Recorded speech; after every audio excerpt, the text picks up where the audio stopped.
사랑하는 도마동 믿음의 가족 여러분 안녕하십니까? 오늘도 기도로 새벽을 깨우며 말씀으로 하루를 시작하는 우리 사랑하는 모든 믿음의 가족들을 위해 하나님의 크신 축복이 함께 하시게 되기를 간절히 소망합니다.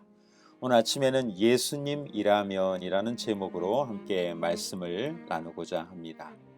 성경 말씀 빌립보서 2장 5절 말씀입니다. 너희 안에 이 마음을 품으라 곧 그리스도 예수의 마음이니. 그리스도인은 예수님의 마음을 품고 항상 주님의 발자취를 따라서 사는 사람들입니다. 그리하여 죄로 어두워진 세상에서 빛이 되는 삶을 살도록 하나님께서 우리를 부르셨습니다. 우리는 매 순간 어떻게 예수님의 마음을 품고 살아갈 수가 있겠습니까? 오늘 아침에는 그런 질문에 약간의 도움이 될 만한 예수님이라면 어떻게 하실까라는 책을 소개하고자 합니다. 이 책은 1896년 미국의 회중교회의 목사였던 찰스 멀로 쉘던이 쓴 기독교 소설입니다. 원래 제목은 그분의 발자취를 따라서 예수님이라면 어떻게 했을 것인가인데 한국어로 번역을 하면서 예수님이라면 어떻게 하실까라는 그런 제목으로 출판이 되었습니다. 책의 일부 내용은 이렇습니다. 레이먼드 시의 제일 큰 교회의 목사님이었던 헨리 맥스웰 목사님은 설교를 열심히 준비하고 있었습니다. 그때 아주 남루한 한 청년이 찾아와서 도움을 요청하게 됩니다. 그 청년은 실직을 당한 청년이었는데 목사님은 그를 마땅히 도울 수 있는 방법이 없었기 때문에 미안하다는 사과와 함께 그 청년을 돌려보내게 되었습니다. 마침 목사님의 설교 내용은 그리스도를 본받아 따라가자는 그런 내용의 설교를 준비하고 있었습니다. 일요일 아침 목사님은 열의를 가지고 설교를 했습니다. 그리고 설교가 마쳐지고 마지막 찬송을 부르려고 일어섰을 때에 바로 그 돌려보냈던 그 청년이 교회로 들어오게 되었습니다. 그러면서 여러 곳에서 받은 냉대받은 이야기를 하게 됩니다.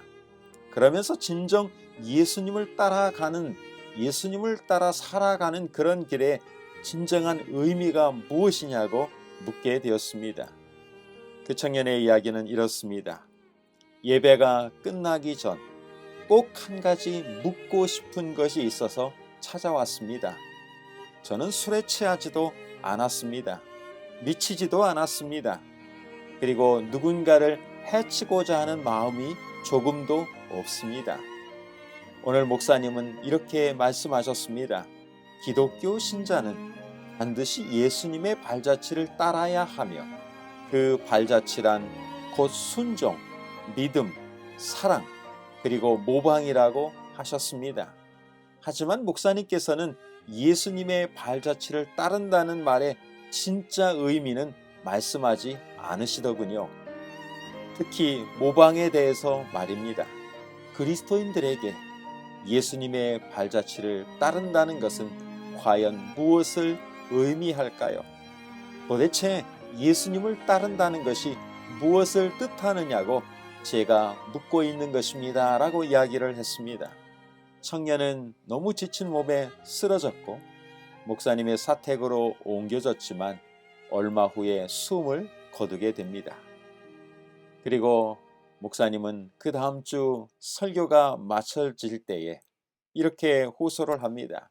앞으로 1년간 예수님처럼 살 분은 교육관으로 모여주시기 바랍니다. 그곳에는 자원하는 50여 명의 사람들이 모였습니다. 그 모인 사람 중에는 그 시의 신문인 레이몬드 데일리 뉴스의 사장인 에드워드 노먼이라는 사장이 있었습니다. 그도 고민을 했습니다.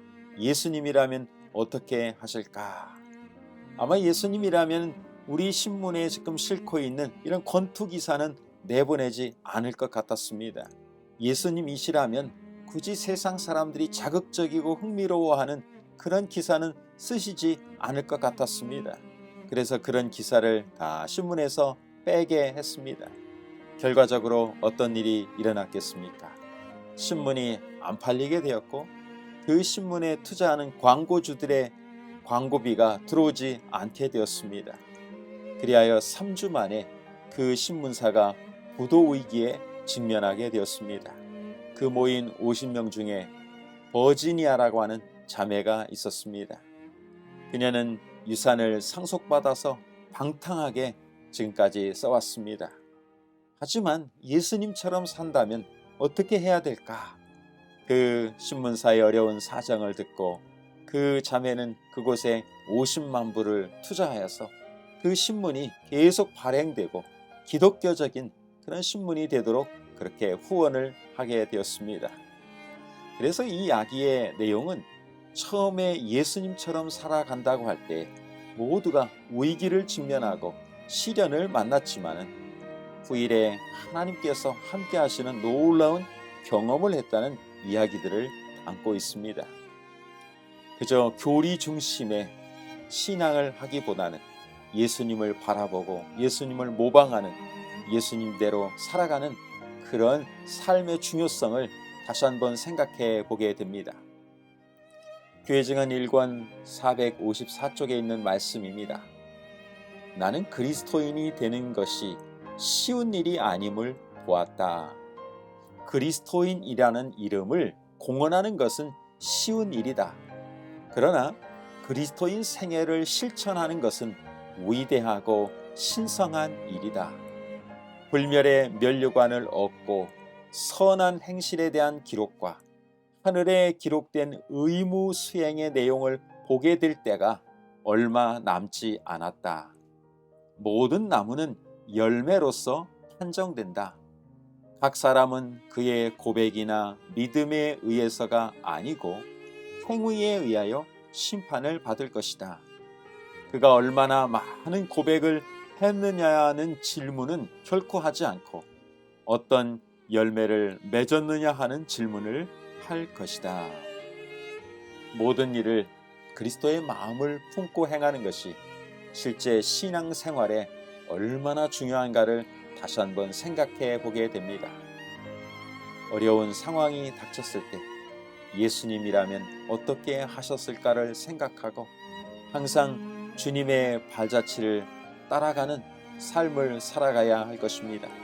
결정하기 어려운 일이 있을 때 때로는 나의 생각과 하나님의 뜻이 충돌한다고 생각될 때 기도하며 하나님의 뜻을 구하고 주님이라면 이 상황에 어떻게 하셨을까 늘 염두에 두고 하나님의 마음을 품고 주님을 본받아 주님을 모방하고 따라가는 귀한 삶을 통하여서 정말로 주님의 발자취를 따르는 우리 모든 사랑하는 복된 우리 성도들의 삶이 되시기를 오늘도 간절히 소망합니다. 오늘 아침에도 기도하는 시간을 갖겠습니다. 특별히 이번 금요일과 안식일에는 우리 합회 안명찬 목사님을 모시고 선교 주말 부흥회를 갖게 됩니다. 우리가 전도회를 위하여서 기도하고 또 구도자를 위하여서 기도하면서 준비하는 소중한 가족들이 되면 감사하겠습니다. 마치는 기도를 드리도록 하겠습니다. 하늘에 계신 아버지 하나님, 오늘도 우리에게 소중한 생명을 주시고 하나님을 의지하여 살아갈 수 있도록 인도하여 주시니 감사를 드립니다. 항상 그리스도의 마음을 품고 살아갈 수 있도록 인도하여 주셔서 예수님의 발자취를 따라 사는 매일의 삶이 될 수 있도록 축복하여 주시옵소서. 그리하여 가장 선한 길로 인도하시는 하나님의 축복을 날마다 경험할 수 있도록 주님 도와주시옵소서. 혹여 예수님의 뜻대로 살려고 하는 중에 시련과 유혹이 있을지라도 예수님을 바라보고 믿음으로 이겨낼 수 있는 충성스러운 주의 종들이 되도록 인도하여 주시옵소서. 오늘도 하나님의 넘치는 은혜와 축복이 사랑하는 도마동 모든 믿음의 가족들과 함께하여 주시옵기를 예수님의 이름으로 간절히 기도드리옵나이다. 아멘. 예, 오늘도 주 안에서 복된 귀한 하루가 되시기를 간절히 바랍니다. 감사합니다.